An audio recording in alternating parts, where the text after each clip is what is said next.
दोस्तों नमस्कार।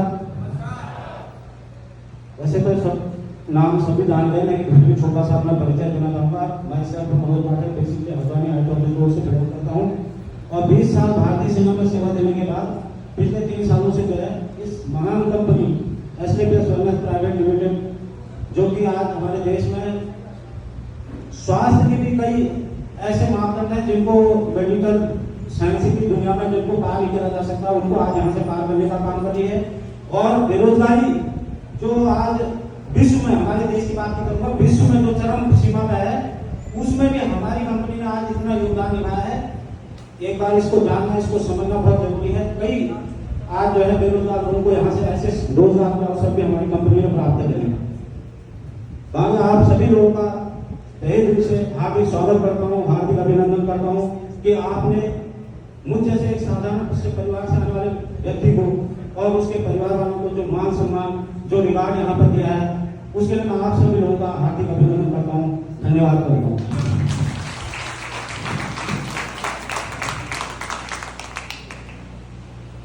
तो दोस्तों अपनी थोड़ा सा मैं जर्नी बताऊं यहाँ पे, क्योंकि 31 दिसंबर 2017 को मैं भारतीय सेना से जो है वॉलंटियर डिस्चार्ज लेके सेना से सेवा निवृत्ति लेके आ गया। उसके बाद घर आके 18 और 19 का ये दौर था कि जब मैं घर में काफी सोच रहा था, क्योंकि 41 साल की उम्र में सेना से सेवा निवृत्ति होकर आ गया था।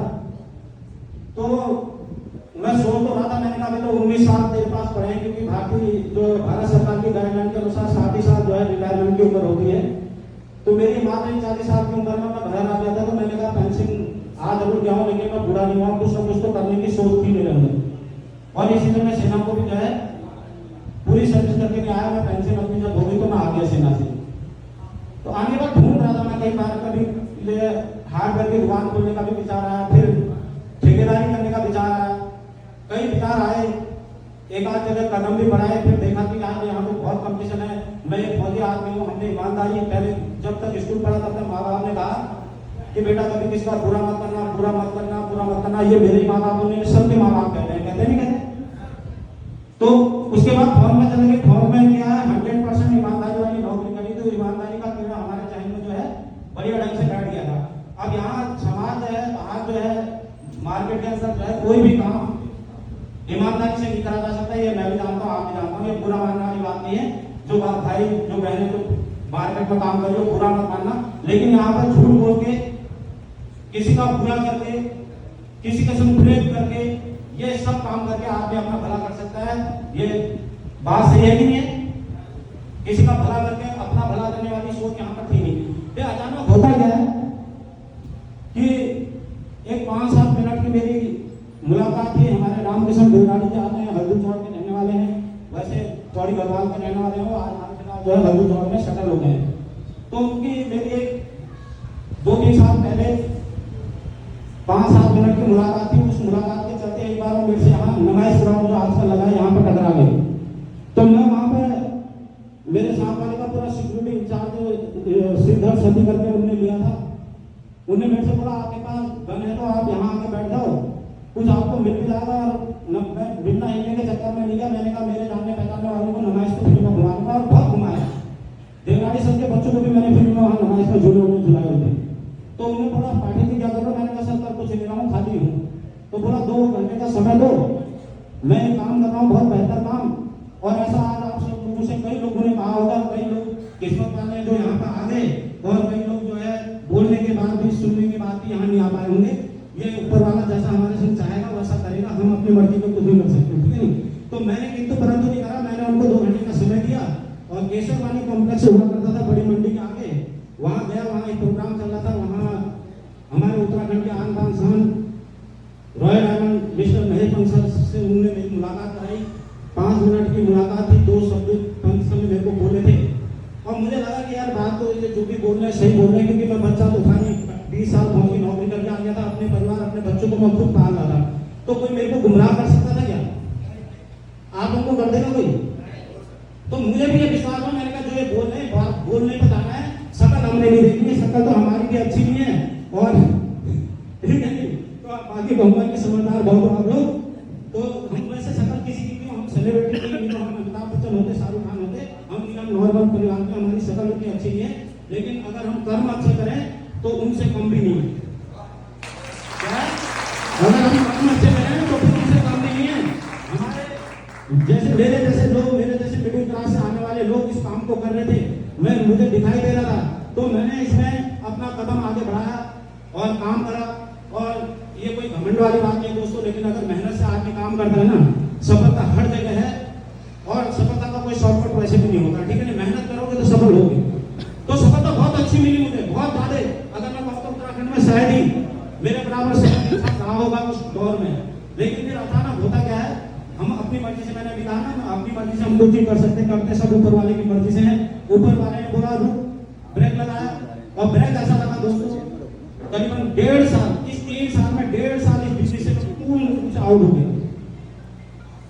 बात को ध्यान से सुनना, 1.5 साल में इस बिजली से पूर्ण रूप से आउट हो गया। 1 साल में मैं लगातार दिल्ली राजीव गांधी कैंसर हॉस्पिटल में रहा, वहां मेरे भाई का इलाज चल रहा था। और उसके बाद 3 दिसंबर 2022 को जो है 16 लाख रुपए मैंने खर्च करे। उसके बाद भाई भी मेरा इस दुनिया को छोड़ के जा चुका था। अब मेरे हाथ में और कुछ नहीं था, यहाँ बिजनेस खत्म, वहां अब होता क्या है। उसके बाद 6 महीने लगे मुझे मेरे भाई की, यानी कि बहू की और बच्चों की पेंशन लगाने में, उनके कागजात बनाने में, पूरा टोटल 1.5 साल। और इस 1.5 साल के अंदर ये दुनिया की रीत है। वो कहते हैं, पुरानी कहावत है, हम नहीं कहते हैं, बुजुर्ग कहते हैं, उगते हुए सूरज को सब नमस्कार कहते हैं, लेकिन डूबने वाले को कितने कहते हैं? तो जब हम उगते हुए सूरज थे तब लोग हमारे संग आए, बहुत जुड़े, हमने उनके संग रात की लेट करी और उनको भी किसी न किसी मुकाम पर पहुंचाया। लेकिन जैसे ही हमारा सूरज थोड़ा तिल मिलाया तो उनकी जिंदगी तिल मिला गई और वो लोग मुझे छोड़ के जा चुके थे। तो 1.5 साल बाद मेरे हाथ में क्या था? ना मेरी टीम, ना मेरा भाई, और पैसा भी मैं 16 लाख रुपया दे चुका था। आप लोग समझ सकते हैं 16 लाख रुपए हम जैसे मिडिल क्लास फैमिली के लिए कितना महत्व रखते हैं। उसके बाद मन तो करा कि आप छोड़ देते हैं शाम को, क्योंकि मैं घर में मेरे अभी यहाँ पर मैं अपने माता जी पिताजी को लाना चाह रहा था, लेकिन उम्र का तकाजा है, नहीं बैठ सकते यहाँ पे इतनी देर, तो मजबूरन उनको छोड़ के आया।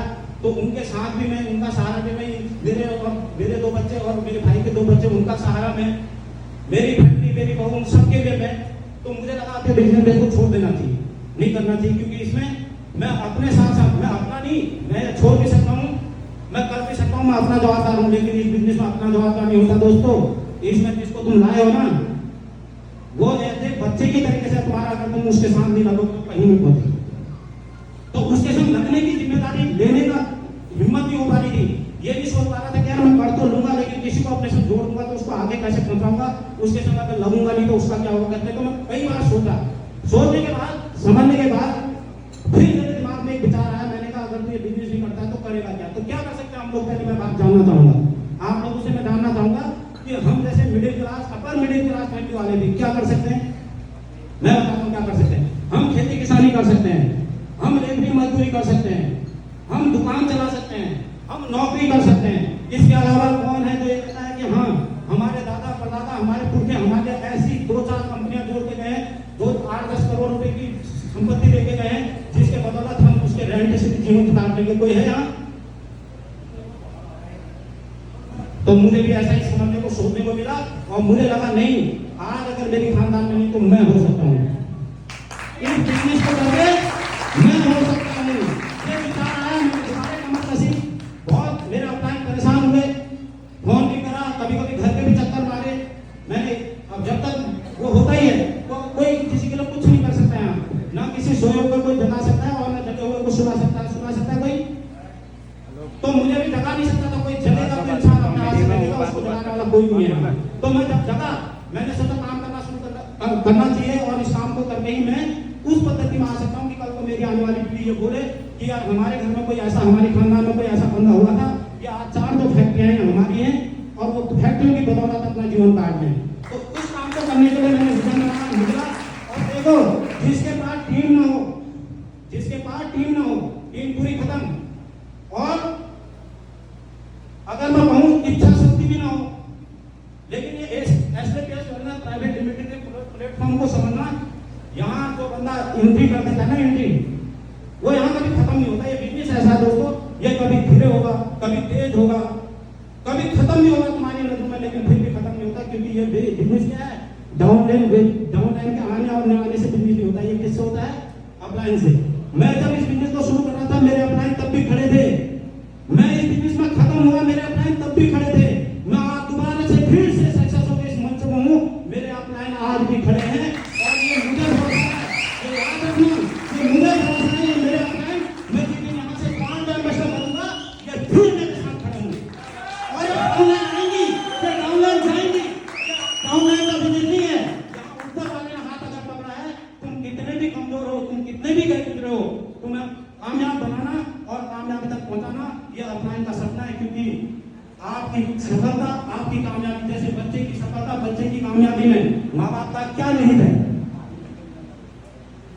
अगर मेरा बच्चा कल IAS बन जाएगा, ऐसा मैं एक चलो आप नहीं समझ पाओगे, मैं बता, आज से 37 साल पहले हमारे अल्मोड़ा में एक पंदा हुआ करते, पंदा। कितने लोग जानते हैं पंदा को? कितने लोग हैं जो पंदा को जानते हैं? आप बताना, मैं ध्यान दीजिए बोलो। तो पंदा के घर में एक ऐसा एक्स्ट्रा ऑर्डिनरी टैलेंट का बच्चा पैदा हुआ, ना पंदा को पता, ना बच्चे को क्या पता होता है, समझ लो।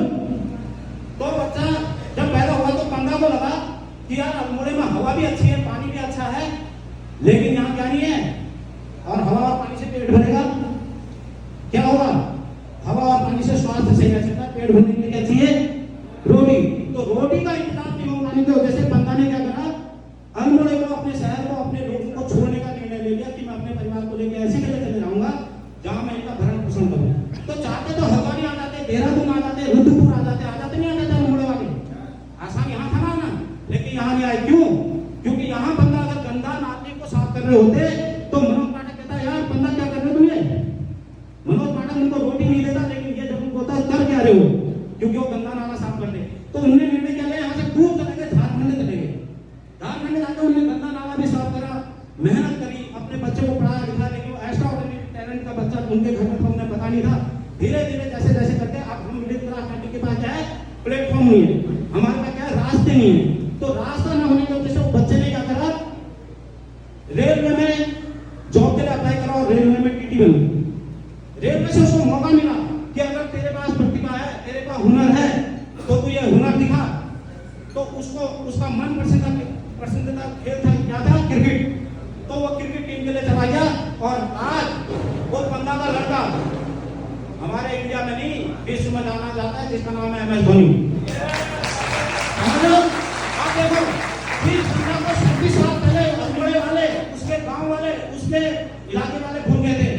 आज अगर कोई भी विश्व में जाके, अमेरिका में जाके, अमेरिका के राष्ट्रपति से भी अगर पूछे कि MS धोनी का बाप कौन है, तो पंदा जरूर बोलेगा।